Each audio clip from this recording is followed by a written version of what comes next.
dulu ini sebetulnya kan badan saya itu lebih ke gemuk ya. Kebetulan juga dari orang tua itu juga ada keturunan penyakit diabetes. Akhirnya dia tanya-tanya, Mas, kalau kayak bodybuilding, kayak kalau kayak Masnya fitness, itu berapa lama terus habis duit berapa banyak? Maksimal di kontraksi maksimal ya. Mantap sekali. Mantap. Enak ya? Wah, ini favorit. Ya. Lo ada bagian otot tertentu nggak sih yang susah untuk lo latih? Kalau saya sih banyak kok.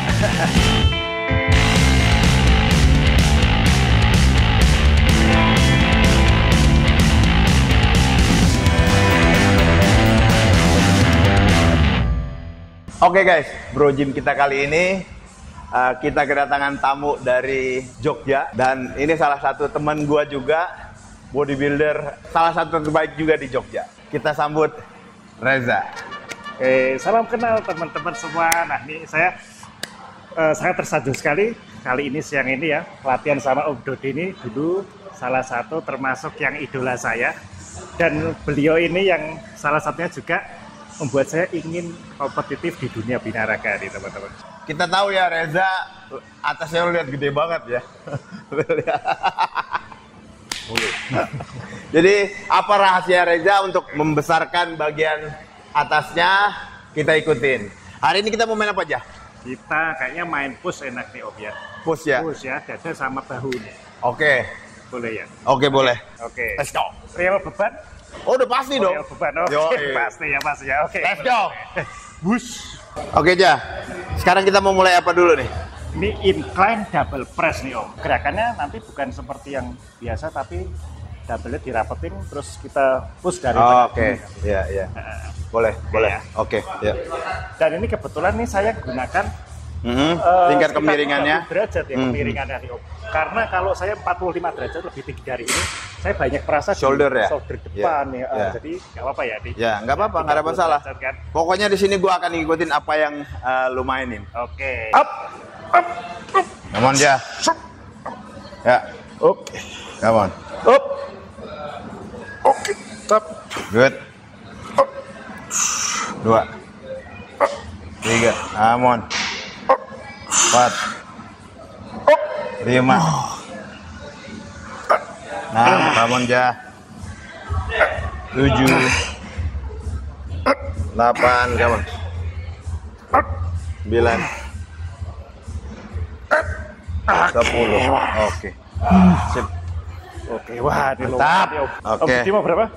Gua coba dong. 35 Gua nggak ya? mau kalah walaupun gua tua. Jadi gua saya yakin untuk ini, untuk Om Dodi ini pasti masih ringan deh. salah satu manusia yang nggak mau kalah untuk hal yang satu ini. Up. Oh. Up. Up. Oke, 2. 4. Oke, 5 lagi Om. Up.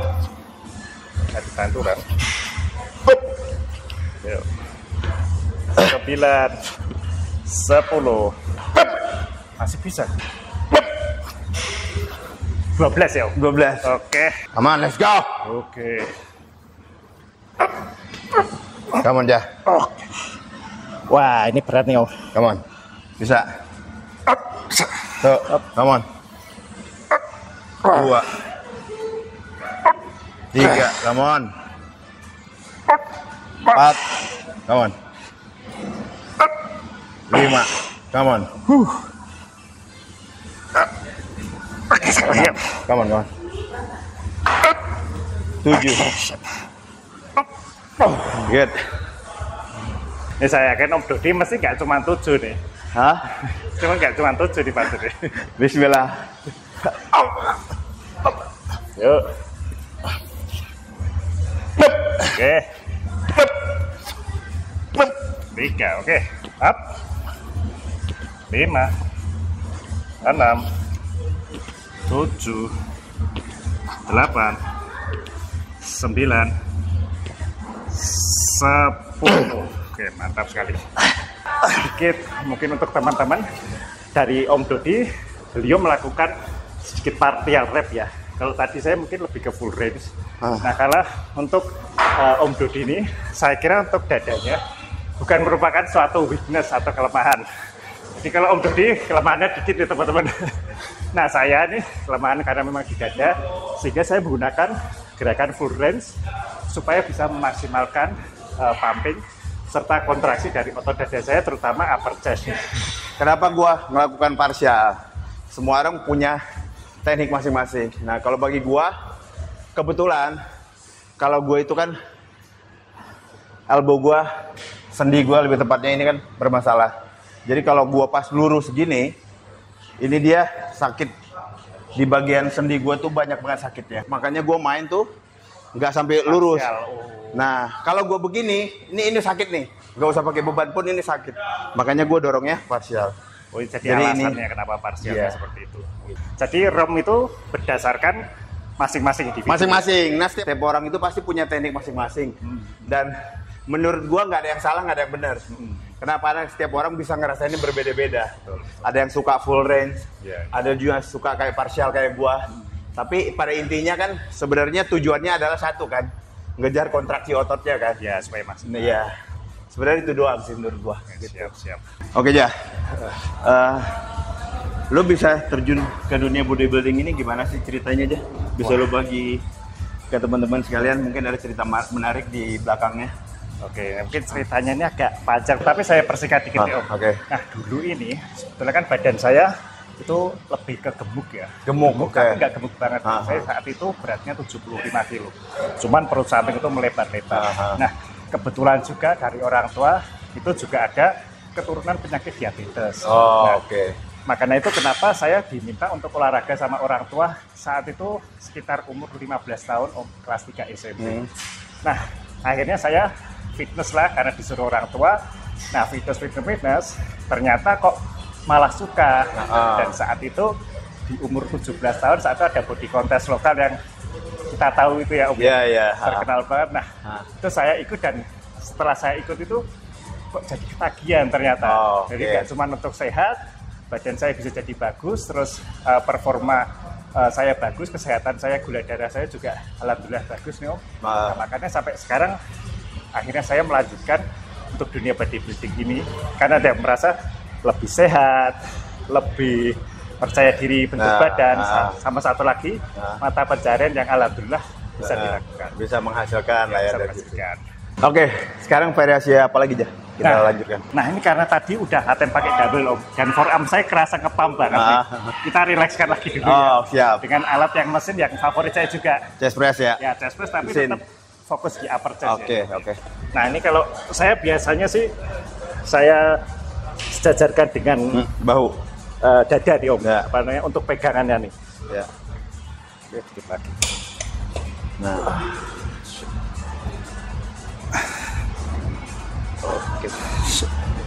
Oke. Wah, mantap sekali. Ya. Come on.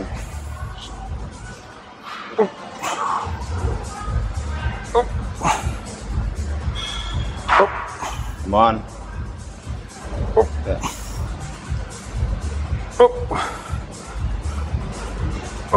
Wah, ini alatnya enak banget nih. Enak ya? Nanti, Om. Enak ya? Enak nih. Ya. Ya. Udah berapa ya? Oke, 2 lagi deh. Oke, 1. Come on. Menurut gua, tinggi orang itu kan beda-beda ya. Nah, ini sebenarnya orang juga banyak yang nggak tahu nih. Mungkin menurut gua banyak yang nggak tahu. Setiap orang tingginya beda-beda. Jadi kalau pas main kayak alat mesin kayak gini, ini pun kayak Reza tadi bilang, harusnya menyesuaikan sama tinggi orangnya kan. Masing-masing. Nah, jadi postur Reza sama postur gua pasti gua nggak nyaman. Oh iya. Karena tingginya Reza kan lebih tinggi dari gua. Nah, gua jadi lebih rendah nih. Kalau gua angkat malah larinya ke bahu. Kalau yang posisi ini ya. Jadi gua harus gua naikin. Oke. Nah, kalau gua adanya di nomor 5. Sekitar angka 5 ya. Ya. Tapi saya sekitar angka 3 ya. Ya, gitu. Jadi setiap orang pasti tingginya beda dan kenanya juga beda. Kenanya juga beda. Ya, makanya harus cari posisi yang enaknya. Masing-masing ya. Ya, Oke gitu. deh.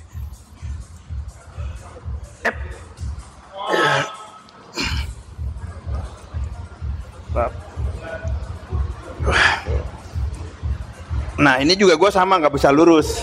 Karena sakit, ya. Sorry. Sorry. Tetap maksimal di kontraksi. Iya. Tetap maksimal. Tetap maksimal sih. Tetap. Oke. Karena menurut gua kalau makin lurus banyak ngebawain di sikut dan sikunya semakin kerasa sakit. Iya. Karena banyak lagi sikut. Begitu lo dorong ke sini menurut gua depannya dadanya udah mulai kosong. Kalau buat gua. Iya.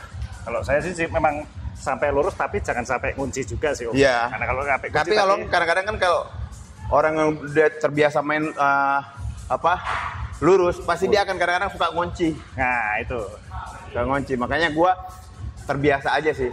Makanya kalau gue terbiasanya mainnya gitu. Tapi bukan berarti salah atau benar ya. Salah atau benar. Yeah. Semuanya benar. Semuanya benar. Ya. Iya, tergantung dari orangnya. Lo pernah nggak sih ada orang yang mungkin ngajarin lo yang contohnya kayak, wah ini abang ini kurang baik, ini kurang ini gitu. Nah, ada nggak ya seperti itu?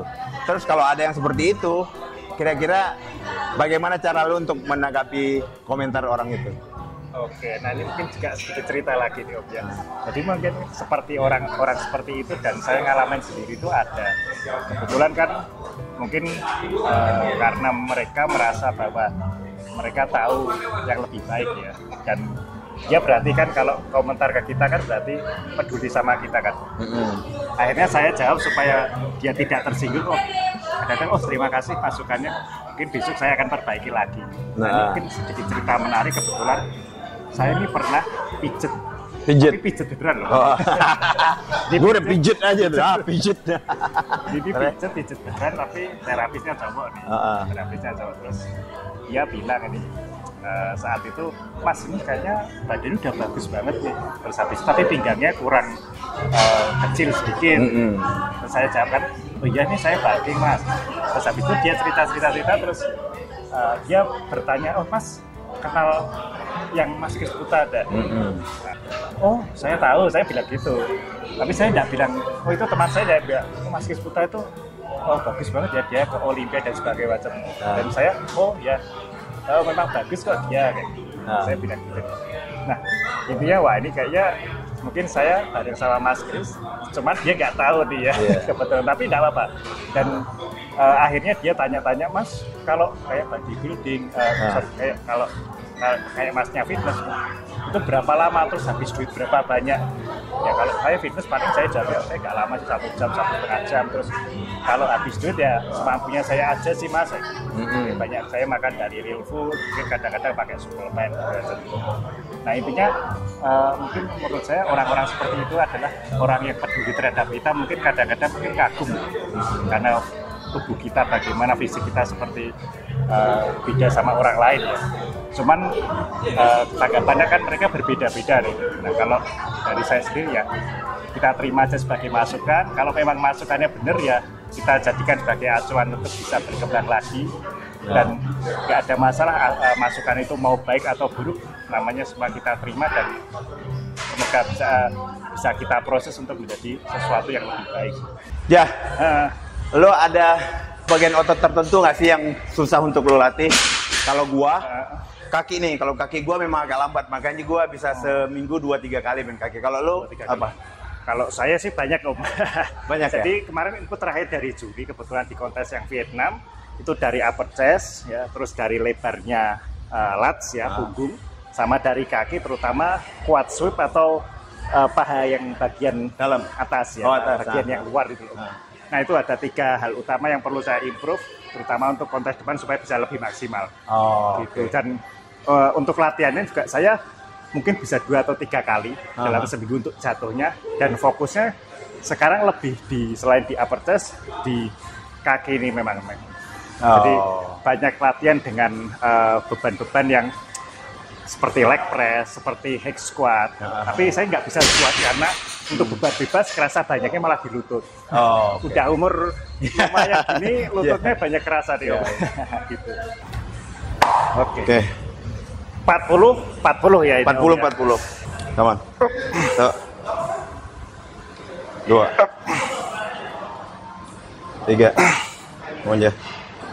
4. 5. 5, come on. 6, 7, 8, 9, 10. Come on. Satu lagi. Oh, mantap. Good. Mantap sekali. Lumayan. Nah ini Om, ini ada beberapa pegangan nih. Nah ini kira-kira Ya. kalau untuk Om favoritnya sendiri pegangan yang mana? Macam-macam kan? Nah, kalau gua pribadi, gua dua-duanya gua latih ya. Prinsip gua makin banyak variasi yang lu latih, makin banyak detail yang lu dapet. Gitu, walaupun mungkin secara kelihatannya ototnya yang kena sama, tapi di pegangan kan beda tuh. Makanya gue merasa pasti ada otot yang berbeda yang gue dapet. Oke. Yep. Up. Ya ringan banget ya. Pak, masih bisa sambil senyum-senyum. Oke. Yuk. Up. Up. Oke. Masih senyum-senyum nih? Masih senyum-senyum. Ini beban gue bisa 60-60 sih. Bentar, tapi gak apa-apa. biasanya berapa? 60-60. Biasa mainnya 60-60. Oke. Pasti setiap orang itu kan punya role modelnya ya. Buat atlet binaraga yang dia suka gitu. Kalau lu siapa atlet binaraga? Mungkin Indonesia atau luar juga boleh. Oke, nah kalau saya nih kepikiran 2 nama nih. Jadi yang di luar pastinya si Arnold Schwarzenegger. Kalau yang di Indonesia adalah Mas Ade Rai. Oh, oke. Jadi kenapa Arnold Schwarzenegger? Karena memang beliau kan father of bodybuilding dan memang inspiring semua orang, bahkan saya sendiri untuk masuk ke dunia bodybuilding dengan karakternya dia ya, dengan badannya yang memang bagus banget ya untuk Arnold. Nah kalau untuk yang Mas Ade Rai ini sebenarnya saya kagum kepada bagaimana Mas Ade itu membawa dunia bodybuilding yang dulu itu kan kita asing. Ini saya kan saat Mas Ade naik, ini cerita sedikit ya, saya pas Mas Ade naik ini, saya kan sekitar umur masih di SMA ya, 17-20 tahun kan. Dimana saat-saat itu kan saya melihat figur itu, oh Ade Rai badannya bagus, terus bahasanya sopan, habis itu dia bisa menerangkan dunia binaraga yang rumit ini dengan bahasa yang bagus dan mengajarkan gaya hidup sehat. Nah di situ saya paling mengena, dan mungkin beberapa yang lain binaraga sepantaran atau sekelas Mas Ade Rai mungkin saya juga ada yang tahu, cuman memang paling berkesan karena beliau dari segi badan diikuti dengan attitude dan diikuti dengan tadi penyampaian yang gaya hidup sehat yang menurut saya kena banget sih. Jadi 2 ini tadi. Nah ini alat selanjutnya nih Om, ini favorit saya juga nih ya, pack deck mesin dari ya. Ya benar. Ya, aman aja. Oh enak juga Ya, nih. enak. Oke, mantap. Good. Wah enak. Top. Ya.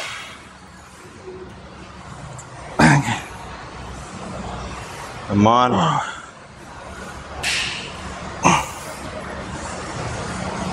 Come on.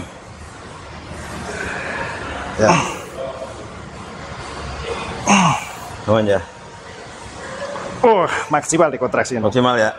Ya. Ya. Ya. Good. Oke. Mantap sekali. Mantap. Enak ya? Wah ini favorit nih. Kalau kayak gua itu kan pasti ada salah satu mainan favorit gua. Tapi pasti ada juga kan salah satu mainan yang lu nggak suka tapi lu harus mainin tuh. Iya. Kira-kira lu ada gak? Kalau saya sih sebetulnya kalau mau jujur latihan yang kaki itu tadi Om. Kaki ya? Sebetulnya tuh nggak begitu suka karena kan sakit ya. Iya, kalau iya. kaki. Cuman, nah itu tadi feedback dari judges dan saya juga merasa bahwa kakinya kurang, harus latihan. Nah, jadi itu mau nggak mau harus tetap dilatih. Mau nggak ya? mau harus kita lawan rasa sakit itu ya Om. Iya, iya. Tapi ya itu ya, makanya mungkin binaraga itu bagaimana kita melawan rasa sakit sehingga kita mendapatkan hasil dan kedewasaan itu. Benar sekali. Siap. Oke, Siap. yuk. Oke.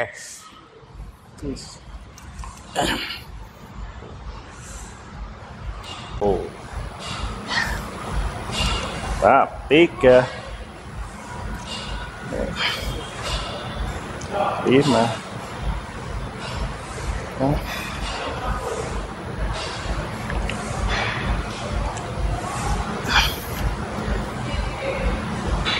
Oke.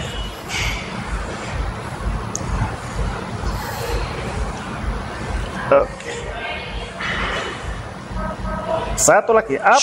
Mantap. Oke. Ini malu gue latihan sama Dimas, dadanya ada yang lebih gede di sini soalnya tuh. Soalnya saya pakai Sudah tap gini, nah gini ya nggak bisa. Dan akhirnya jatuh. Berarti kemarin-kemarin ini gue ada perasaan yang tersindrom itu tadi, karena gue merasa gue paling hebat, gue nggak pernah kalah gitu. Juara apa yang paling berkesan dari sekian juara yang pernah? Ini belum pernah gue omongin juga sih sebelumnya, karena memang banyak yang nanya tapi belum pernah gue jawab pertanyaan ini. Bagus juga nih, Cak. Yang paling berkesan buat gue itu adalah